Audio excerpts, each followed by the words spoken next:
Hey guys, I'm Jennifer Danielle and welcome to my channel. We are back for another Carnival Celebration first look.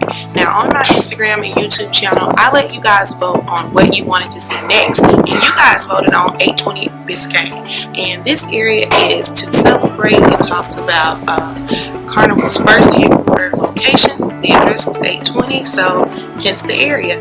And so we're going to take a full tour of everything that this area has to offer, and I'm going to tell you guys a little bit about what my experience has been so far. So stay tuned. Let's go. Welcome to 820 Biscayne. In this area, we are celebrating all things Miami and Carnival's history. Now, this area is exclusive to the celebration and features everything from bars to food to perfect photo opportunities. So stay tuned as we walk through each of these areas. We begin with Bar 820, which is the themed bar for the area. And let me tell you guys, this bar is where you need to come to get your photos. It has ample seating and everything has this beautiful outside type decor, and the drinks are to die for. My favorite one was the Ocean Drive, which you guys will see me try a little bit later in the vlogs, but be sure to pause this portion if you want to see what these drinks are made with. Moving over to the bar, we have the gold trim and the velvet seats. Velvet is just Miami. When you think of Miami, you think of velvet. So I love these chairs, love the gold trim, and they make for such a great photo op if you take a picture sitting in it and turned around from the back. Moving over, you have the sign which says the Bar 820, and as you guys can see, everything is decorated beautifully from the ceiling to the wall. As you move along the side here, you actually venture out to where this bar continues. The outdoor deck features even more seating and ocean views. And as you guys can see, it's very early when I'm recording, so nobody's there. But let me tell you, this bar was a center point for meeting people if you are a solo traveler. So looking at the outside here, it's decorated exactly like the inside, except for you have the leather chairs instead of the velvet chairs. And as I was telling you guys, you can see the ocean here, and it's just beautiful. Moving back inside of the building, we have this area that's directly across from the bar to the right. And as you guys can see, more seating, and there's also a coffee menu. So keep in mind, if you want to visit Bar 820, that you don't have to wait till the afternoon to visit. They do have morning coffee and espresso martinis. Directly next to that seating area, you have Cucina del Capitano, which is the Italian restaurant. Now, unfortunately, I did not make it to this restaurant on the ship, but let me tell you guys, the decor inside sold me on needing to make this a do on the next trip. So as you guys can see, we're gonna walk in here together. There's a screen here that shows you what's on the menu. I don't think the menu changes for the day, but I do know that they have a lunch as well as a dinner menu here.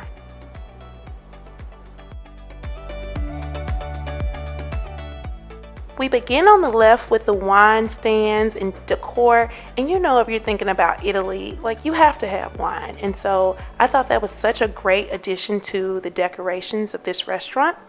As you guys can see, you can see the kitchen through the back, which provides a different experience and really gives you a feel for what you're about to eat, and a little bit of a preview, to be honest. Coming through here, everything is already pre-set up on the table as far as your glasses and the elegance, and they have that really cool like plant area that I wasn't used to seeing on the ship.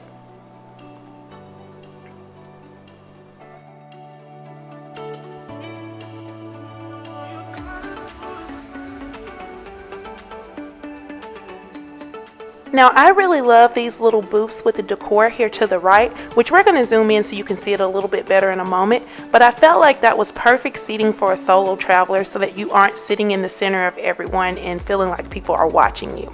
There's also outside seating at this restaurant, which is a great addition.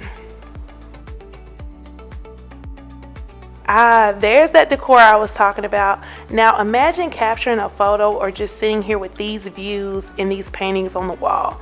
They really did a great job on the decor in this restaurant and paying attention to detail so that you really get an authentic experience. Next up is everyone's favorite, pizza. So the name of this restaurant is Miami Slice, and it actually stays open till 4 in the morning, which is great. We all know you have to go to the club, get a drink, and come and get your late night pizza. I've never eaten pizza during the day. I know that's so sad. But this pizza shop had the toppings that were sitting right there where you can add them to any of your slices. And it was a very cool setup, the way that you can look through the glass and see them actually cooking the pizza and making them. Now, I feel like that's very different from any of the other ships that I've seen as far as the setup. And that is a great addition. These pizzas also are a little different. You'll hear me talk about them a little bit later in the video, but they're different from the pizzas that are on any of the other Carnival ships I've experienced. Moving a little further down, right next to the pizza, you have the Deli. Now this is where they make the delicious sandwiches, and they actually stay open late as well. I don't think it's till 4, but they do stay open late. And so as you guys can see, there are a ton of options of sandwiches that you can get. This is another one I have never tried, but I have heard that they are delicious. Alright, we are back outside, y'all. So right outside of the pizza spot in the deli, you have outdoor seating. And once again, beautiful ocean views, plenty of open seating. So if you are traveling with a group or with your family, or just want to get a pizza and have a late night vibe, this is going to be the area that you want to come.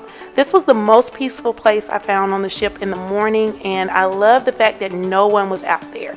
There's also the cornhole, so if you want to try your luck with the bean bags and cornhole, hey, go for it. It's out there for you. Last but not least, we have Rudys Sea Grill. And let me go ahead and give you guys a spoiler alert. This was one of my favorite restaurants on the ship. Now, there is an additional charge associated with eating in this restaurant, but I can tell you now, it is well worth it. This was some of the best food I ate on the ship. Now, Rudys has the menu posted here, and the menu does not change from day to day. And there are some options if you don't eat seafood. So I think it's still a great place to try, even if you aren't heavily into seafood. But let's take a look at the decor. So as you guys can see, they have the really cool fish on the wall, and one of the things that you probably can't see from these videos, which you'll see in the later vlogs, is the decor on the plates. So the plates have like these weird little animal drawings on it, and I know that was just an extra special touch for me because I like decor like that. But looking into the restaurant, one of the other things that was really nice was that there is an outdoor eating area. And this is actually where I sat when I ate there. And at night they have the lights that dim down, and it's truly beautiful. Closing out 820 Biscayne are the flamingos that are on skateboards and perfect for photo ops. There's also the glass staircase in the background, which really isn't part of this section, so you guys will see it a little bit later. But I hope you enjoyed this video. Be sure to like, comment, and subscribe, and I will see you guys back on the next tour and on the vlogs.